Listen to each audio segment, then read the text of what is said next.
Ave María Purísima, sin pecado original concebida. Libro 3. Capítulo 8. Crucifixión y sepultura de Jesús. Tema 2. Jesús en la cruz. Subtema. Jesús muere en la cruz.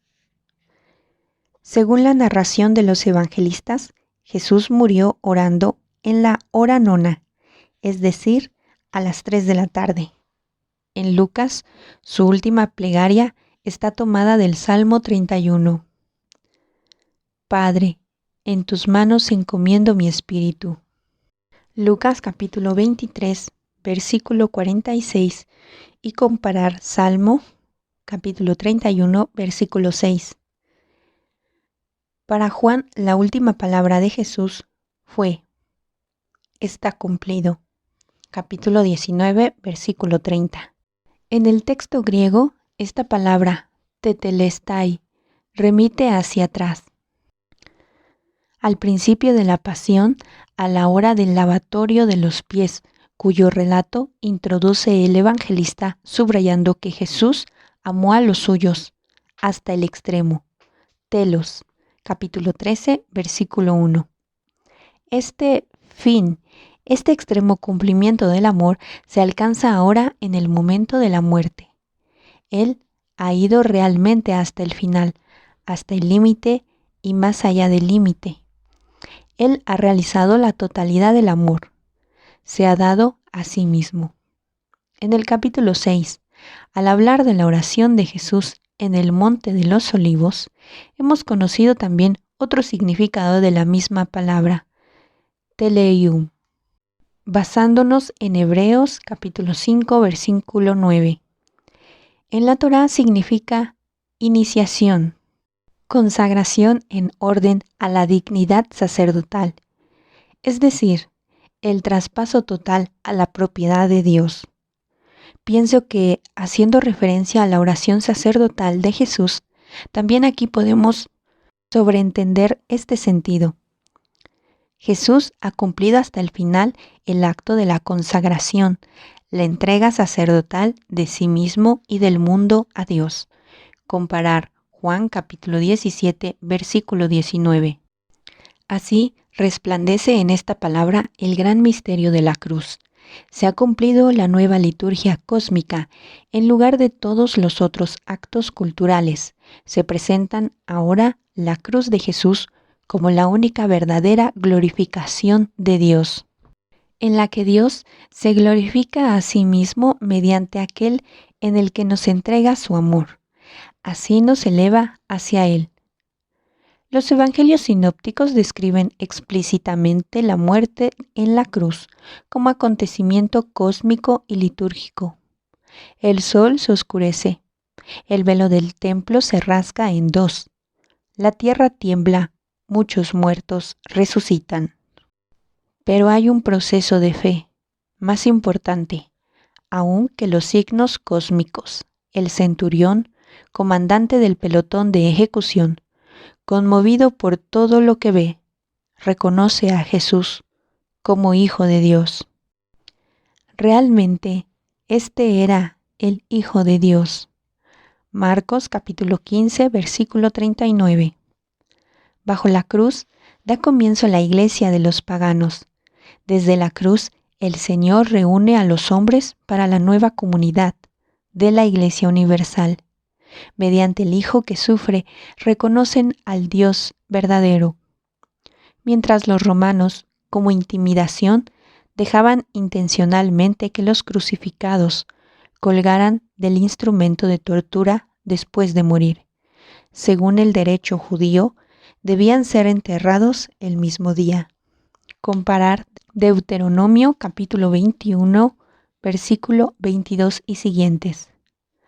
Por eso el pelotón de ejecución tenía el cometido de acelerar la muerte rompiéndoles las piernas. También se hace así en el caso de los crucificados en el Gólgota.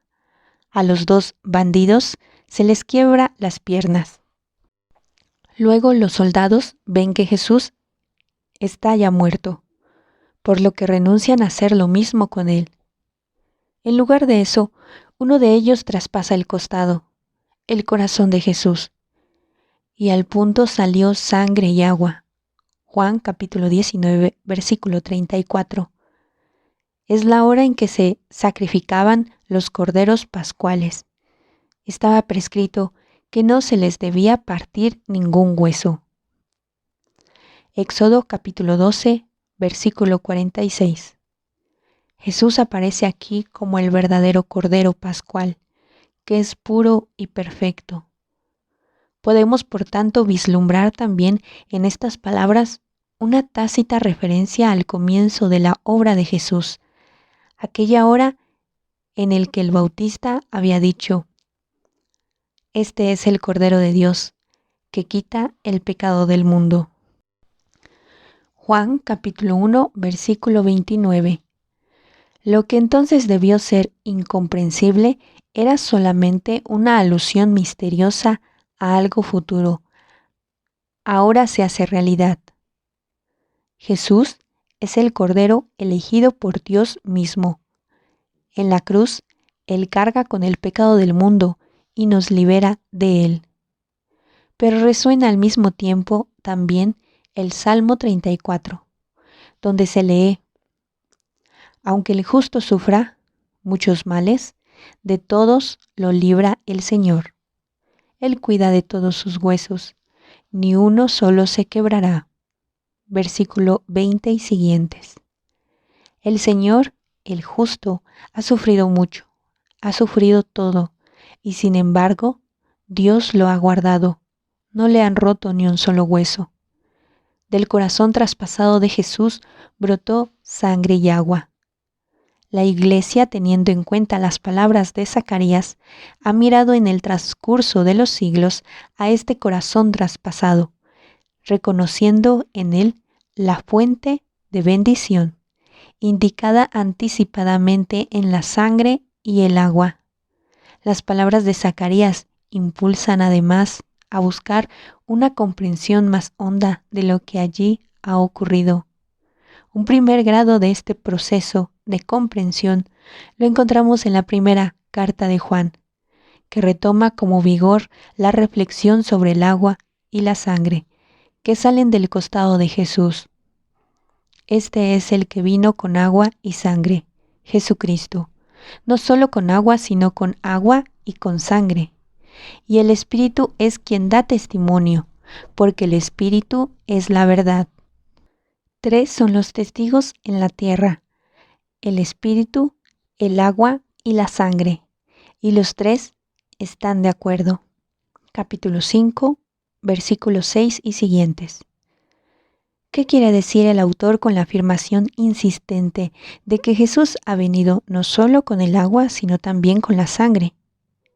Se puede suponer que haga probablemente alusión a una corriente de pensamiento que daba valor únicamente al bautismo, pero relegaba la cruz, y eso significa quizá también que solo se consideraba importante la palabra, la doctrina, el mensaje, pero no la carne, el cuerpo vivo de Cristo, desangrado en la cruz.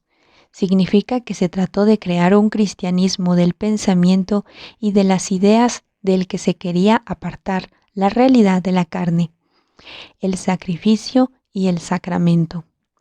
Los padres han visto en este doble flujo de sangre y agua una imagen de los 2 sacramentos fundamentales, la Eucaristía y el bautismo, que emanan del costado traspasado del Señor, de su corazón. Ellos son el nuevo caudal que crea la Iglesia y renueva a los hombres. Pero los padres, ante el costado abierto del Señor, exánime en la cruz, en el sueño de la muerte, se han referido también a la creación de Eva, del costado de Adán dormido, viendo así en el caudal de los sacramentos también el origen de la Iglesia. Han visto la creación de la nueva mujer del costado del nuevo Adán.